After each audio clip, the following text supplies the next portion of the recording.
Hello students, welcome to my YouTube channel Vidya academy. आज हम home science का chapter number 11 NCERT की book का और फुल मार्क्स में ये चैप्टर कौन सा है 8 है, ठीक है, उसे करेंगे। इस चैप्टर का नाम है वस्त्र एवं परिधान के लिए डिज़ाइन। इससे पहले हमने 2 पार्ट कर लिया है इसका। आज हम इसका लास्ट पार्ट 3 सॉल्व करें, पार्ट 3 पढ़ेंगे, ठीक है। इससे पहले हमने क्या पढ़ा था? पार्ट 1 में रेखाओं के बारे में, पार्ट 2 में रंग के बारे में। आज पढ़ेंगे हम इसकी संरचना के बारे में, ठीक है, संरचना के बारे में और इसके सिद्धांत भी पढ़ेंगे आज। तो चलिए पढ़ना शुरू करते हैं। आज का टॉपिक संरचना अथवा बुनावट। क्या है? संरचना अथवा बुनावट। कपड़े की संरचना का अभिप्राय उसकी सतह को स्पर्श करने से प्राप्त संवेदना तथा उसे देखने से प्राप्त संवेदना से। कपड़ा जब आप लेने जाते हो, कोई भी कपड़ा, तो आप उसे टच करके देखते हो। टच करने में कपड़ा कैसा है, टच करने में आपको अच्छा फील होगा तो आपको ऐसा लगेगा कि पहनने में भी ये सही होगा। जब आप टच कर रहे हो उस कपड़े को, टच करने में ही आपको चुभ रहा है या कंफर्टेबल फील नहीं हो रहा है तो आप उस कपड़े को नहीं लेते हो, ऐसा ही करते हो। और ये भी देखते हो कि देखने में कैसा लग रहा है, कलर कैसा है। तो ये सारी चीज़ें क्या होती हैं? इसकी संरचना होती है। हम उस संरचना को, उसके टेक्सचर को देखते हैं कि ये कैसा कपड़ा है। कपड़ा कैसा दिखाई देता है? कैसा दिखाई देता है कपड़ा? चमकीला, नीरस कलर, किसी के डल भी कलर होते हैं, सघन, अपारदर्शी, पारदर्शी, पारभासी और चिकना। इस तरीके से हमें कपड़े दिखाई देते हैं। कुछ कपड़े होते हैं ना, हम एक इस तरफ से दूसरी तरफ भी देख सकते हैं। पारदर्शी होता है, नेट वाले होते हैं, जैसे कि किसी में नहीं दिख पाते, कोई कपड़ा चिकना होता है। तो इस तरीके के हमें कपड़े दिखाई देते हैं। कपड़े को स्पर्श करने से कैसा अनुभव होता है? किसी कपड़े को हम छूते हैं तो कैसा स्पर्श होता है? या सॉफ्ट होता है, चिकना होता है, या खुरदुरा होता है। कोई कपड़ा मोटा होता है, कोई कपड़ा कठोर होता है, छूने में ही हार्ड सा लगता है, कोई दानेदार कपड़ा होता है। तो हमें जिस तरीके का कपड़ा पहनना होता है हम उस तरीके का ही लेते हैं, उसी टच का कपड़ा लेते हैं, ठीक है। अब लटकने पर कैसा होता है? कुछ कपड़ा होता है लटकने पे अकड़ा हुआ, एकदम टाइट सा रहता है। कुछ लचलचा सा, एकदम से डालो तो इधर उधर लटकेगा, और कुछ एकदम टाइट सीधा रहता है, कुछ चिपका हुआ सा कपड़ा होता है, ठीक है। अब कपड़े की संरचना किस चीज़ पे निर्भर होती है वो देखेंगे।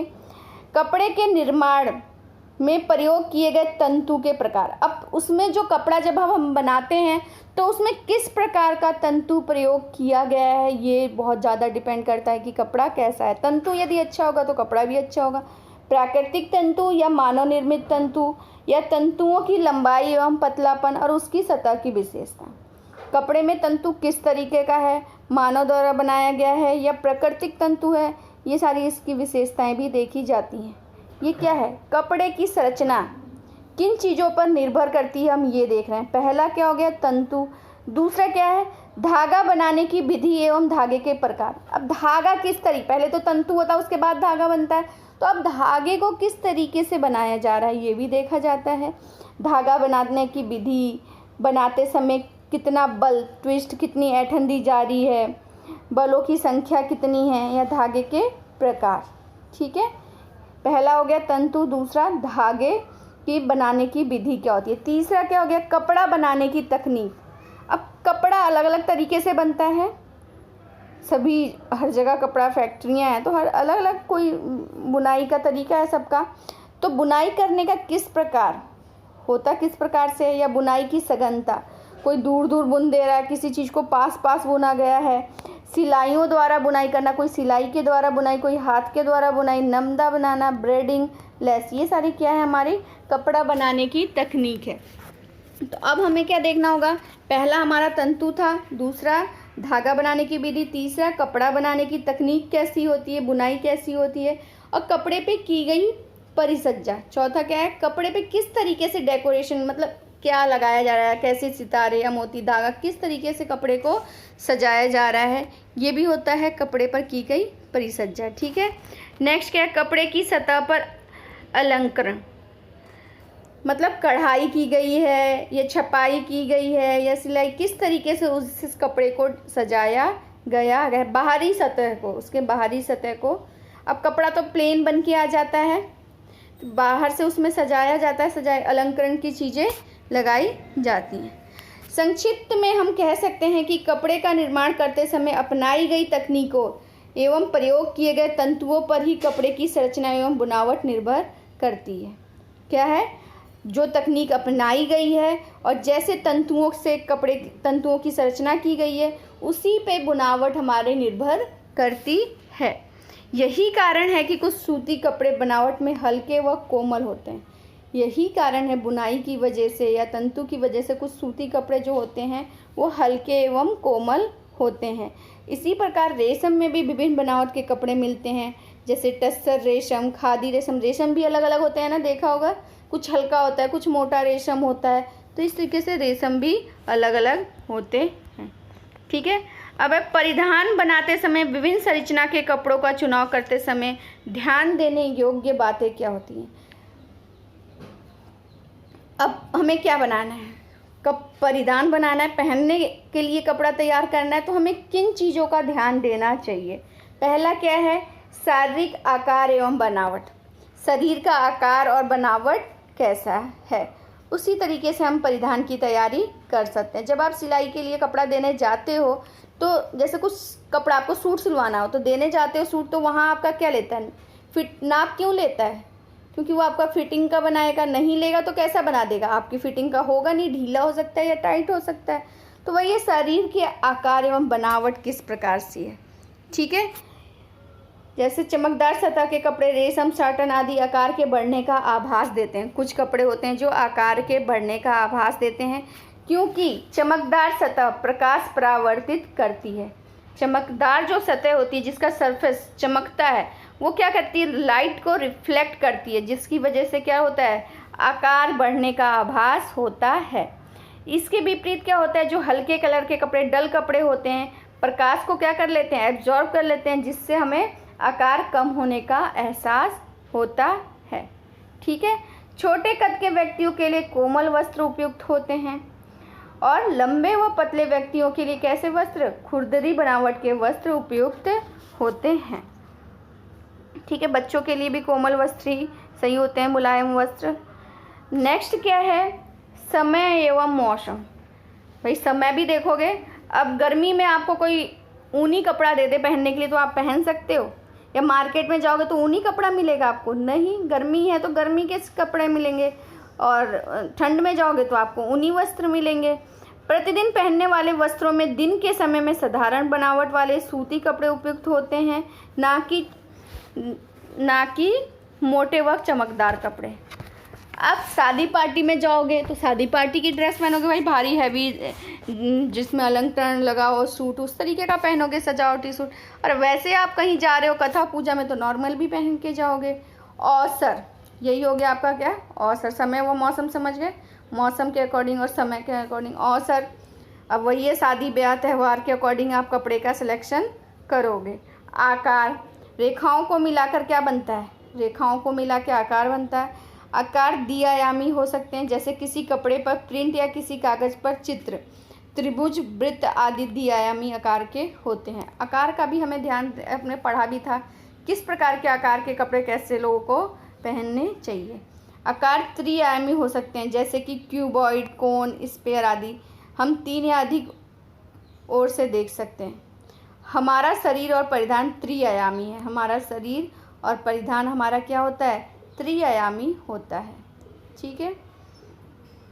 आकार के मूल समूह, अब हम क्या पढ़ रहे थे, इससे पहले हमारी संरचना थी, अब क्या था ये आकार। आकार के मूल समूह क्या होते हैं, विभिन्न प्रकार के आकार भिन्न भिन्न प्रकार की रेखाओं को मिलाकर बनते हैं। आकार क्या है, कोई भी रेखा मिला दो, ये क्या बन गया, आकार बन गया।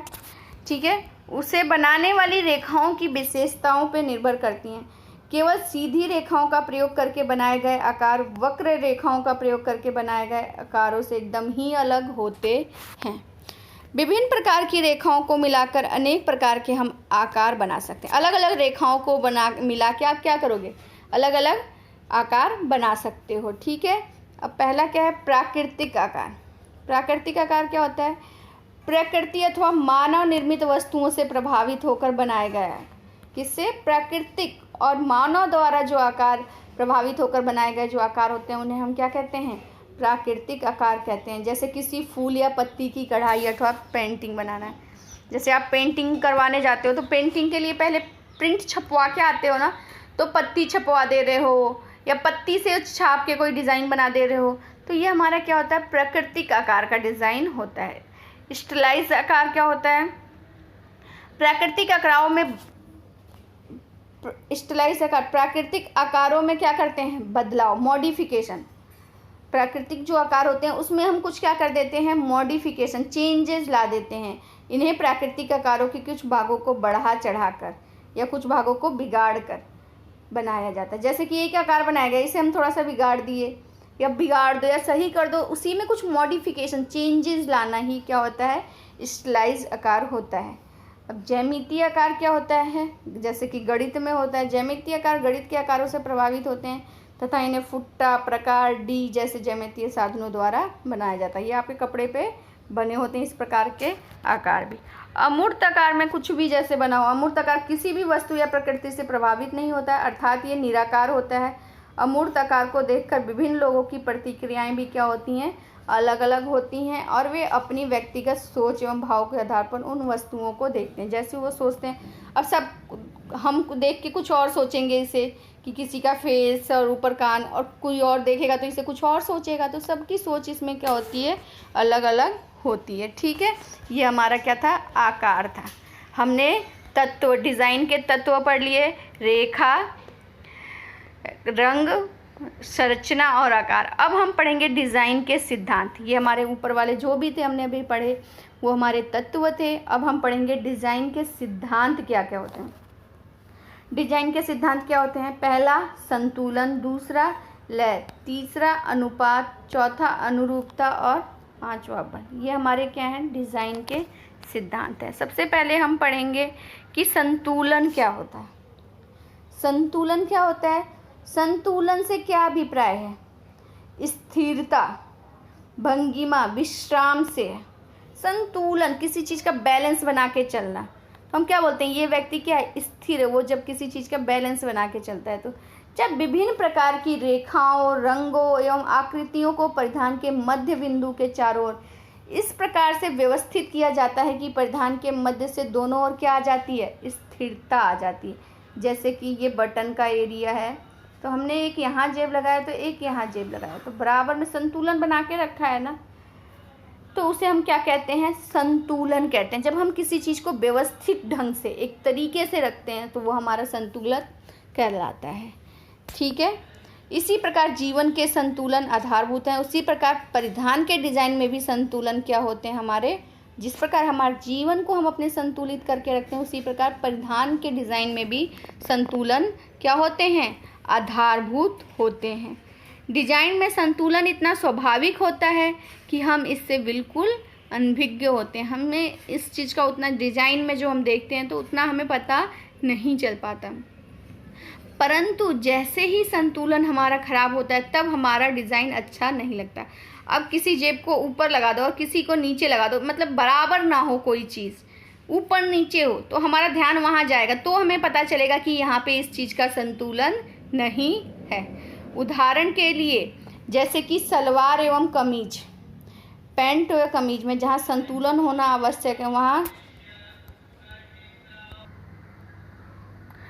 जैसे पैंट कमीज में संतुलन होना आवश्यक है, सलवार कमीज में, वहीं कमीज की लंबाई व चौड़ाई में भी संतुलन होना ही ज़रूरी होता है। ठीक है, अब संतुलन दो प्रकार के होते हैं, औपचारिक संतुलन और अनौपचारिक संतुलन। औपचारिक संतुलन में क्या है, दोनों तरफ जब हम चीज़ों को एकदम एक जैसा बनाएंगे, जैसे कभी मेहंदी लगती है तो दोनों हाथ में सेम मेहंदी लगी, सेम डिज़ाइन, तो वो हमारा क्या होता है, औपचारिक संतुलन होता है। जब अलग अलग मेहंदी लग जाती है तो अनौपचारिक संतुलन होता है। जैसे कि ये ड्रेस है तो ये बीच की लाइन है, इस दोनों तरफ सेम डिज़ाइन, सेम जैसा, एक जैसा बना हुआ है ना, तो हमारा औपचारिक संतुलन है।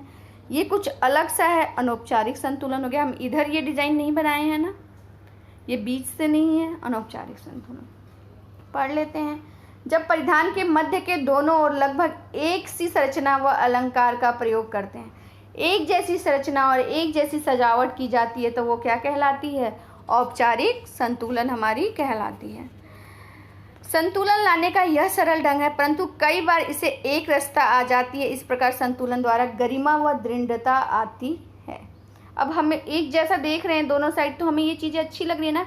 यहीं पे मान लो ये डिज़ाइन यहाँ किया गया है जो, और उस ये वाला यहाँ है, तो इसको यहाँ कर देते तो वो चीज़ थोड़ी असंतुलन हो जाती, तो अनौपचारिक हो जाता है। अनौपचारिक संतुलन जब परिधान के मध्य दोनों और डिज़ाइन के विभिन्न नमूनों, संरचना एवं अलंकारों का प्रयोग विवेकपूर्ण ढंग से इस प्रकार किया जाता है कि उनमें संतुलन आ जाए, तो उसे अनौपचारिक संतुलन कहते हैं। इस प्रकार संतुलन लाना थोड़ा क्या होता है? कठिन होता है, परंतु विविधता के कारण यह संतुलन अधिक आकर्षक लगता है। अब क्या है, इसमें भी संतुलन, इसमें दोनों तरफ की संरचना एक जैसी नहीं होती है। जैसे यहाँ पे हमने डिज़ाइन बनाया है, इसका यहाँ पे तो हमने नहीं बनाया ना, ऐसी बिंदी तो नहीं लगाई है, लेकिन इस तरीके के संतुलन में थोड़ी कठिनाइयाँ होती हैं संतुलन लाने में। ये चीज़ें भी अच्छी लगती हैं, लेकिन ये क्या कहलाती हैं? अनौपचारिक संतुलन कहलाती है। ठीक है। अब दूसरा क्या है सिद्धांत हमारा? ये था संतुलन। दूसरा क्या है? लय। लय के बारे में पढ़ लेते हैं हम। लय, किसी भी डिज़ाइन में लय का भी महत्वपूर्ण स्थान होता है।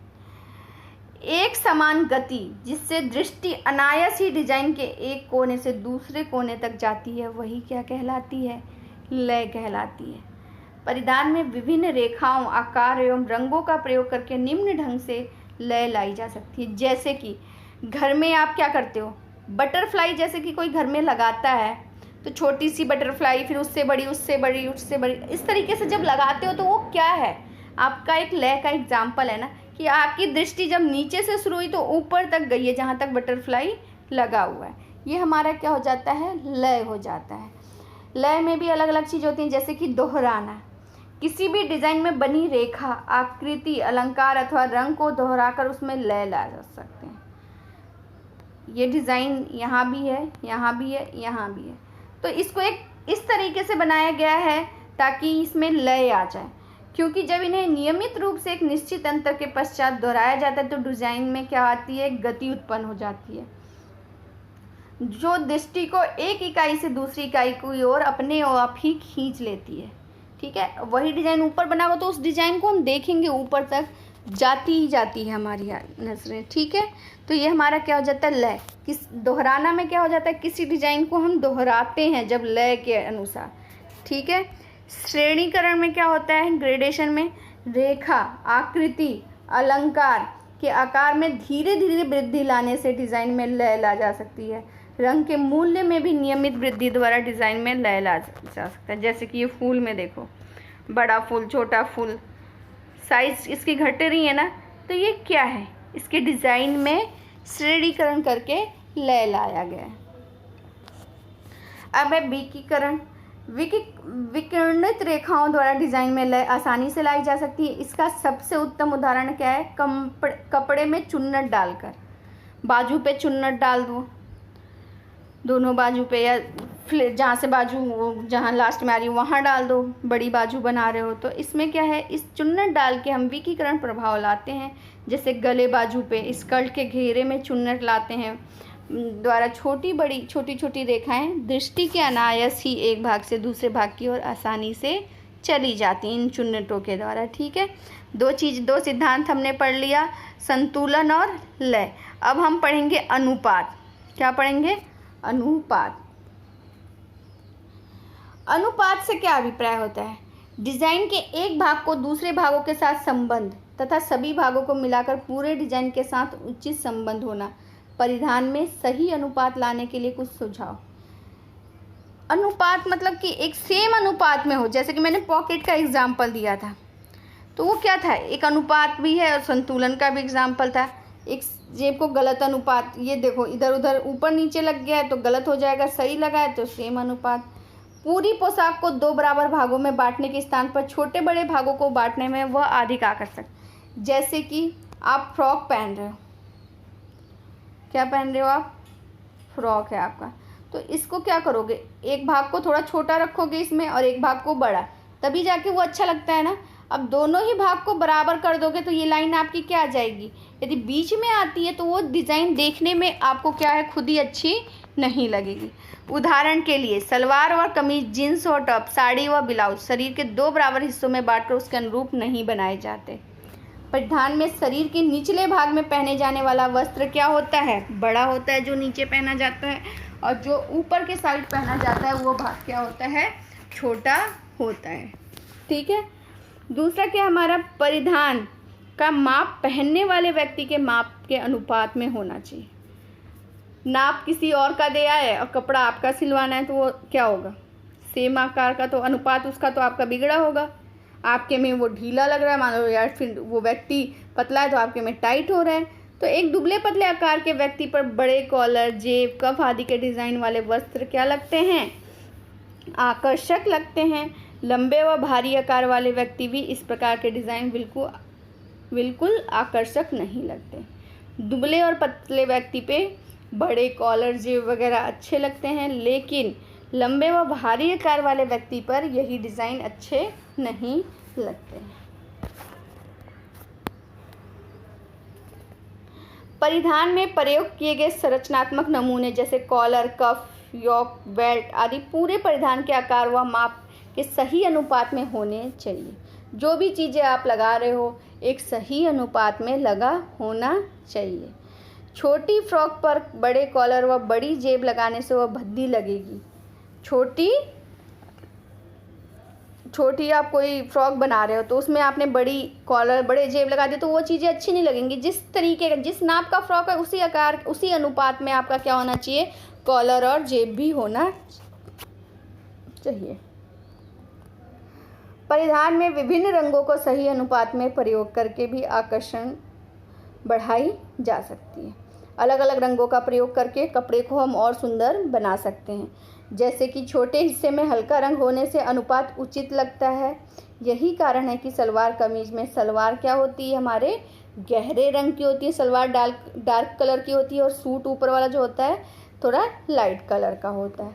ये हम अनुरूपता के लिए अनुपात लाने के लिए करते हैं। ठीक है। अनुपात भी समझ गए आप, कपड़े में अनुपात किस तरीके से लाया जा सकता है। छोटी ड्रेस बनाए तो छोटे अनुपात का ही कॉलर और जेब भी लगाएंगे उसमें। ठीक है। अब हमारा क्या हो गया, अनुरूपता। अनुपात पढ़ लिया, अनुरूपता। अनुरूपता से क्या अभिप्राय होता है, परिधान के सभी भागों में एक रूपता अर्थात एक सा होना, जिससे अपनेपन की भावना है सभी भागों में। जैसे कि ये आपको दिख रहा है, बाजू पे भी एक जैसा डिज़ाइन, यहाँ भी एक जैसा डिज़ाइन, तो ये क्या हो गया, एक रूपता लाई गई है ना इसमें। तो एक सा होना जिससे हमें क्या होता है, अपनेपन की भावना उत्पन्न होती है। अनुरूपता लाने के लिए आकार, आकृति, बनावट, रेखा एवं रंगों का विवेकपूर्ण ढंग से हम प्रयोग करते हैं। परिधान पहनने वाले व्यक्ति के शारीरिक आकार के अनुरूप ही होना चाहिए। जो आप परिधान पहन रहे हो उसी के अकॉर्डिंग आपका परिधान आपके शरीर के अकॉर्डिंग होना चाहिए। ऐसा एहसास होना चाहिए कि केवल उसी के लिए बनाया गया है। ये ना लगे कि आप कपड़ा पहनो तो आप दूसरे का कपड़ा पहने हो। कपड़ा आपके ही अनुपात और अनुरूपता के अनुकूल होना चाहिए। ठीक है। परिधान की बनावट में भी एक रूपता होना आवश्यक है। यही कारण है कि रेशम की साड़ी के साथ साड़ी आप रेशम की पहन लो, ब्लाउज आप कॉटन का पहन लो, तो क्या उसमें एक रूपता आएगी? नहीं, वो चीज़ें अच्छी नहीं लगेंगी। सूट कॉटन, सलवार रेशम सिल्क का अच्छा नहीं लगेगा ना। इसीलिए कहा जाता है कि परिधान में एक रूपता होना आवश्यक है।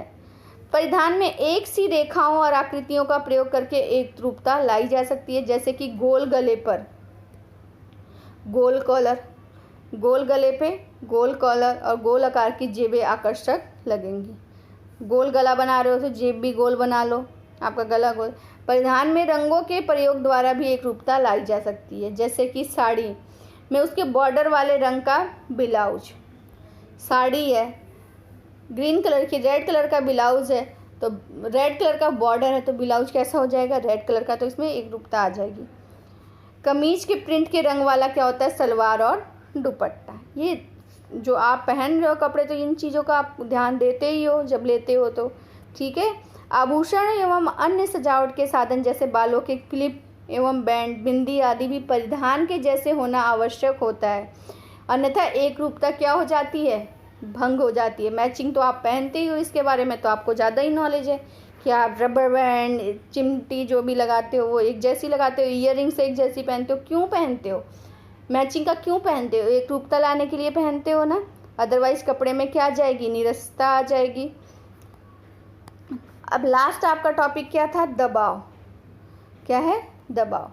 दबाव मतलब किसी चीज़ पे, किसी चीज़ को फोकस करना, बल देना कि हम इस चीज़ को ज़्यादा, जैसे जो चीज़ हम, जैसे कोई मोती लगा रहे हैं सूट के अंदर या लटकने की चीज़, लटकन लगा दे रहे हैं, तो उस चीज़ को हम ज़्यादा भारी लगाते हैं ताकि सूट हमारा प्लेन है तो लटकन हम इतना भारी लगाएं कि उस पर बल जाए, लोगों की नज़र उस पर जाए। तो यही क्या कहलाता है, दबाव कहलाता है। ठीक है, किसी एक बिंदु पर बल देना अर्थात उस बिंदु का अधिक महत्व देना होता है। परिधान का वह इस हिस्सा जिस पर हमारी दृष्टि क्या होती है, अनायास ही सबसे पहले जाए तथा बार बार जाती है, उसे हम दबाव की बिंदु कहते हैं। प्राय परिधान पहनने वाले व्यक्ति के शरीर को जो हिस्सा सबसे अधिक आकर्षक होता है उसे दबाव का बिंदु मानकर उसके शारीरिक आकार के गुणों को उभारा तथा अगुणों को दबाया जा सकता है। अब ड्रेस बनाने में भी देखा जाता है कि आपका शरीर का हिस्सा किस तरीके से है, जो चीज़ छिपानी है उस चीज़ को हम ड्रेस, जब हम वस्त्र तैयार करते हैं उसमें छिपा भी सकते हैं, जो उभारनी होती है वो उभार भी सकते हैं। जैसे कि एक सादे कपड़े में सिला कमीज में विरोधी रंग की पाइपिंग लगा दो तो बहुत अट्रैक्टिव लगता है ना। अब पिंक कलर का सूट है, ब्लैक कलर की पाइपिंग लगा दी तो दूर से नज़र उस पर जाएगी, तो वो चीज़ें हमारे ध्यान उसकी तरफ जाता है इससे। ठीक है, डिज़ाइन में किसी भी चीज़ पर दबाव देकर उसका हम महत्व क्या कर सकते हैं, बढ़ा सकते हैं। जैसे कि फ्रॉक है, फ्रॉक के बीच में बेल्ट लगा दी, फ्रॉक प्लेन है, बीच में बेल्ट लगा दी तो हमारा ध्यान वहाँ जा रहा है ना, तो हम क्या किए, अपने कमर का दबाव बनाए, गले पर ज़्यादा भारी डिज़ाइन बना दिया तो गले का दबाव। ठीक है, तो ये हमारे क्या थे, सिद्धांत थे। पांचों सिद्धांत आपने पढ़ लिए, कौन कौन से, संतुलन, लय, अनुपात, अनुरूपता, बल, हमने पांचों ये डिज़ाइन के सिद्धांत पढ़ लिए। ठीक है, और तत्व हमने पहले पढ़ लिए थे। अब देखते हैं आगे क्या है,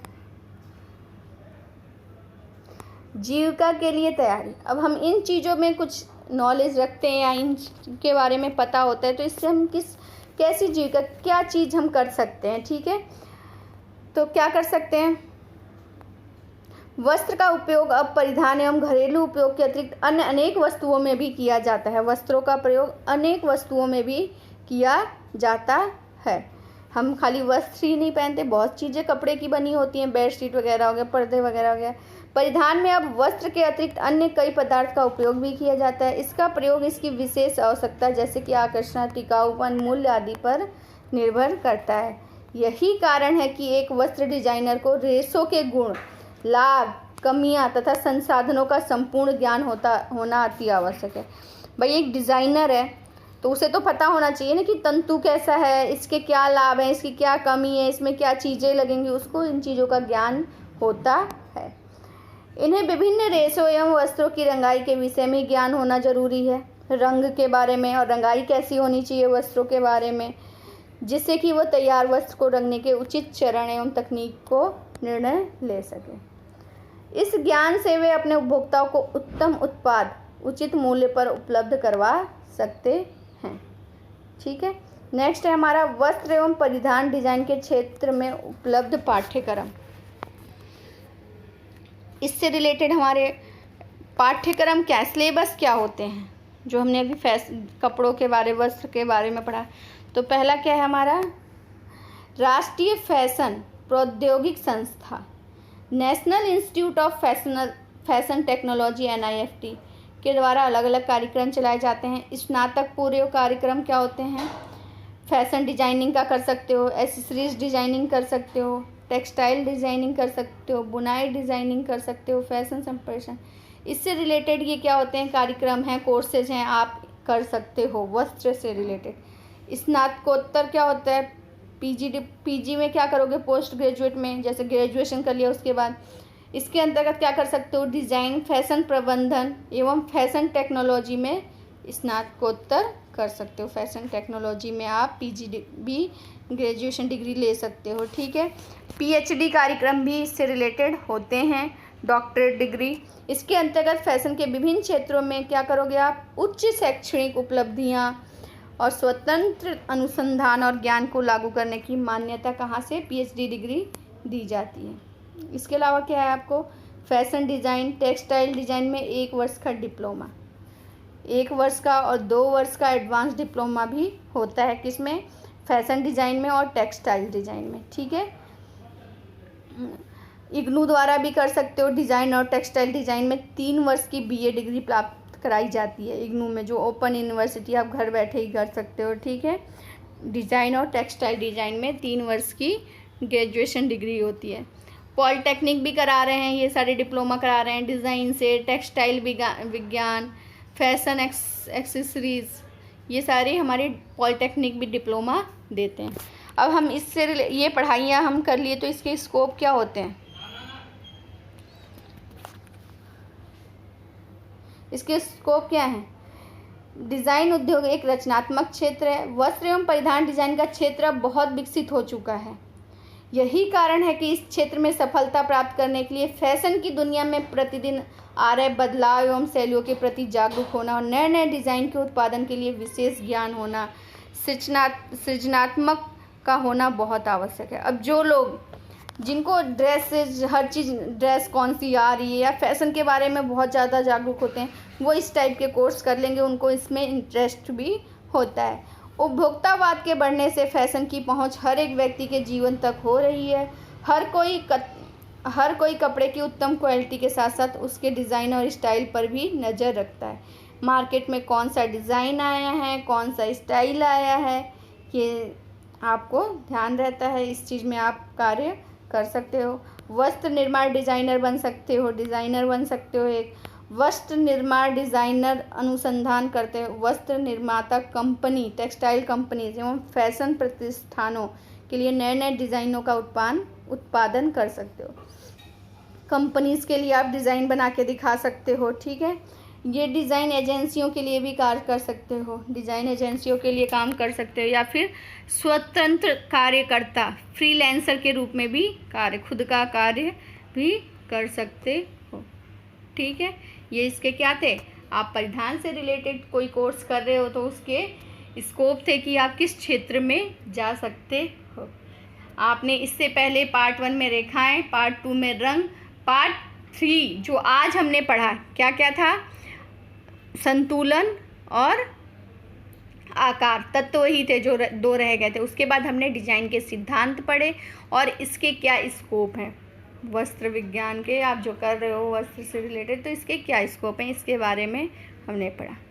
आशा करती हूँ कि जो मैंने पढ़ाया आपको समझ में आया हो। समझ में आया हो तो लाइक करें, कमेंट करें और शेयर भी ज़रूर करें और मेरे चैनल को सब्सक्राइब कर दें। ठीक है, मिलते हैं अब अगले चैप्टर के साथ, तब तक के लिए गुड बाय।